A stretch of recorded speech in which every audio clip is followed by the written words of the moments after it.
In a small village called Loba, life was simple and peaceful. The villagers were friendly and they lived together like one big family.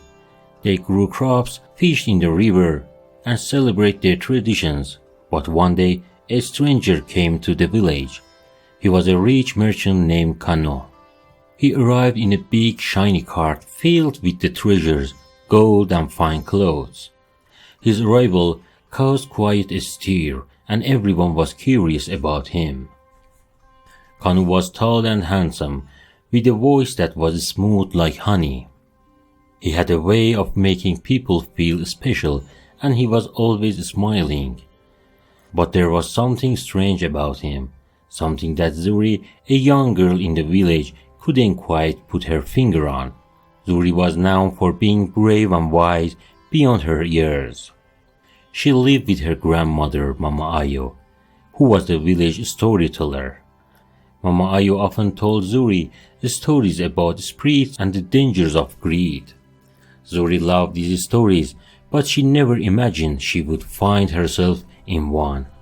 Kano quickly became popular in Loba. He offered gold to any girl who would spend a night with him. The girls in the village were tempted by his offer. Gold was rare in Loba, and having it could change their lives.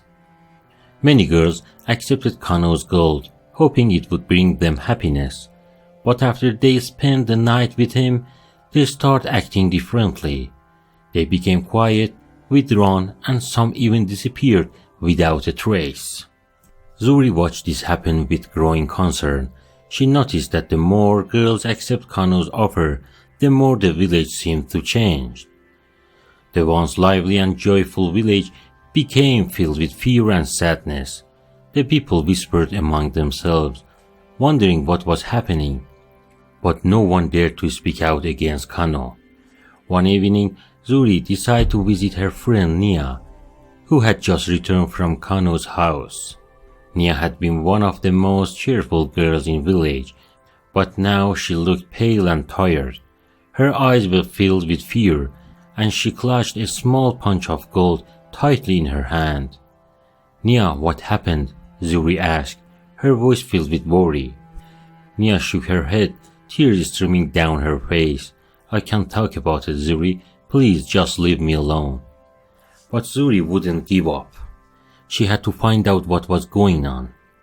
That night, she told Mama Ayo about her worries. Mama Ayo listened carefully, her wise old eyes narrowing with suspicion. "Kano is not who he seems," Mama Ayo said. "There is a darkness around him, a shadow that follows him wherever he goes. You must be careful." Zuri knew Mama Ayo was right, but she couldn't just sit and do nothing. She decided to take matters into her own hands. The next morning, she went to Kano's house, determined to find out the truth. When Zuri arrived, Kano greeted her with his usual charming smile. "Oh, Zuri, what brings you here, my dear?" "I've come to talk to you, Kano," Zuri said, trying to keep her voice steady. "I heard about the gold you give to the girls. I want to know more." Kano's smile widened. "Of course, Zuri, but you must spend the night with me first. Then you can have all the gold you desire." Zuri felt a shiver run down her spine, but she forced herself to stay calm. "All right, Kano, I'll stay with you tonight." As night fell, Zuri prepared herself for whatever might happen. She stayed alert, watching Kano closely. But as the night went on, Kano did nothing strange. He simply talked to her, told her stories, and offered her food and drink. Zuri began to wonder if she had been wrong about him. But then, just as she was starting to relax, she noticed something odd. A dark shadow began to form behind Kano, growing larger and more menacing as the night wore on. It moved on its own, twisting and turning like a snake. Zuri's heart raced as she realized that shadow was not just a trick of the light, it was alive. Kano didn't seem to notice the shadow, or if he did, he didn't show it. He continued talking as if nothing was wrong, but Zuri could feel the darkness closing in around her. The air grew colder and the room felt like it was spinning. Suddenly, the shadow lunged at Zuri, wrapping itself around her like a vine. She gasped for air, struggling to free herself, but the shadow was too strong. It whispered in her ear, its voice cold and cruel, "Give in to the darkness, Zuri." The shadow hissed, "Take the gold and join the others. You will be rich beyond your wildest dreams." But Zuri was not easily swayed. She remembered Mama Ayo's stories, the lessons about greed and the dangers of giving in to temptation. With all her strength, she fought against the shadow, refusing to let it take her. "No," Zuri cried out, "I will not be like the others." At the moment, something miraculous happened.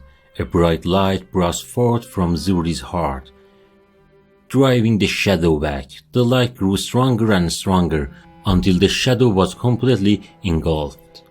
And then, with a final scream, it disappeared. Kano collapsed to the ground. The charm and confidence drained from his face. He looked up at Zuri with fear in his eyes. "What have you done?" he whispered. "I've broken your curse, Kano," Zuri said, her voice steady. "You will no longer harm the girls of this village." Kano's body began to tremble, and he let out a pained cry. The darkness that had surrounded him for so long started to fade, leaving behind only a hollow shell of the man he once was. Without the shadow, Kano was powerless. He fell to his knees, begging for forgiveness. "Please, Zuri, I didn't want this," Kano pleaded. "The shadow controlled me. It promised me wealth, but it took everything from me."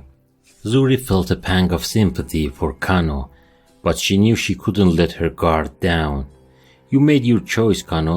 You let the shadow into your heart, and now you must face the consequences." Kano shook his head in shame. "I'm sorry. I will leave the village and never return." True to his word, Kano left Loba the next day, disappearing into the wilderness. The villagers rejoiced, relieved that darkness had finally lifted. The girls who had fallen under Kano's spell slowly began to recover, their spirits returning to them.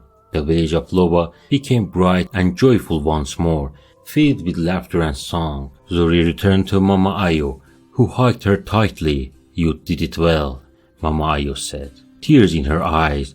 "You saved the village and you saved yourself." Zuri smiled, feeling a deep sense of peace.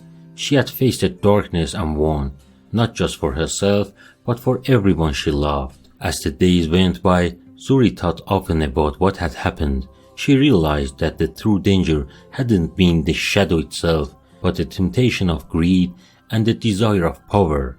She had learned that true strength comes from within, from the courage to stand up against evil, no matter how powerful it may seem. The village of Loba never forgets Zuri's bravery. They honored her with stories and songs, passing down her tales from generation to generations. And the moral of the story was clear. Greed can consume even the strongest hearts, but with courage and wisdom, one can overcome any darkness. Zuri's story became a reminder to all that true wealth comes not from gold, but from the love and strength of the heart. It's Kaya, appreciating every moment you spend here. If you like this story, hit the like, subscribe, and leave your feedback. Stay blessed and sweet until next time.